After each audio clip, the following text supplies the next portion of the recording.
Miss, I love your curly hair. Can I paint your portrait? Yeah. Like right now? Yeah, sure. Okay, Yeah. let's go. What's your name and what's your biggest dream in life? Well, my name is Jessie. I want to write and publish a book. The reason I love to write is that I care a lot about connecting with people and making isolating experiences feel less isolating. When did you start writing? About 2 years ago now.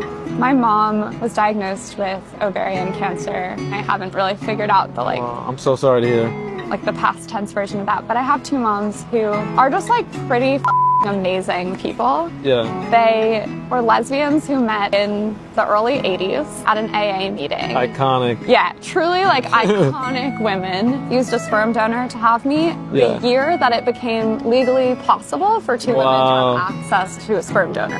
I started to share these weekly essays on a Substack. Yeah. About the real-time experience of my mom choosing to stop treatment and eventually passing away. The experience of sharing that completely changed the experience of going through loss for me. Do you feel like writing helps you heal? Absolutely. But then beyond that, I think it's allowed me to take almost out-of-body experiences and find a way to share them. For terminally ill patients who have less than 6 months to live, in some states there's the option to choose to end your life. Near the end of my mom's life, she decided to do that. And I wrote about it. I wrote in real time about the experience of my mom choosing to end her life that way.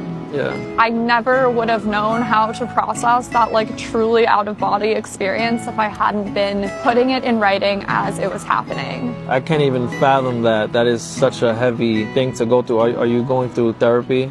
In some ways, I think that it shouldn't feel like such a solitary experience, but it does. It's the only thing that everyone goes through is loss, and yet it still can make you feel so alone. What would you say are some of the benefits of therapy? Anytime you can create a non-judgmental space to truly feel your feelings, that's valuable. So where did you grow up? Basically raised in a lesbian commune. That's a joke, but it's also not. Sort of an abundance of female role models because of that. So what was it like growing up in downtown Manhattan? I think one thing that I have been thinking a lot about, it was my third day of kindergarten on 9/11. I was 5, and my school and my family's apartment were really, really close to the World Trade Center. Yeah. After the towers fell, government officials were saying it's safe, you can stay. It's since become clear that that's actually not the case, and there have been really severe health ramifications for people who lived in that area. And my mom's cancer, for example, was a 9/11 related cancer. There are resources that are available to people. There's something called the World Trade Center Health Fund. So your mom was a part of it? She received coverage by the World Trade Center Health Fund for her cancer, but also she did a lot of advocacy work to try and expand the coverage of the World Trade Center Health Program. All the data on how 9/11 toxins impact people is based off of adult men.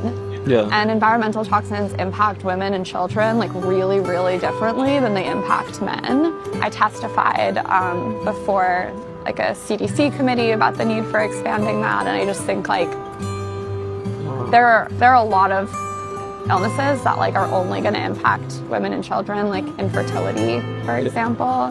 Wow, that's incredible. You're doing the Lord's work.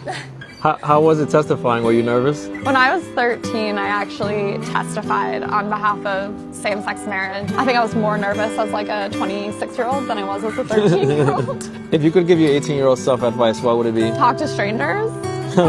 Go to one. But also I think that was my mom's whole ethos. The running joke in my family was oh, mama made a friend on the train and now he's coming over for dinner. And I swear to God that happened more than once. As I've gotten older, and especially as she got sick and I saw how she just never lost that quality of herself, I think I pretty intentionally started trying to emulate that quality, and if you have good friends, you will always be okay.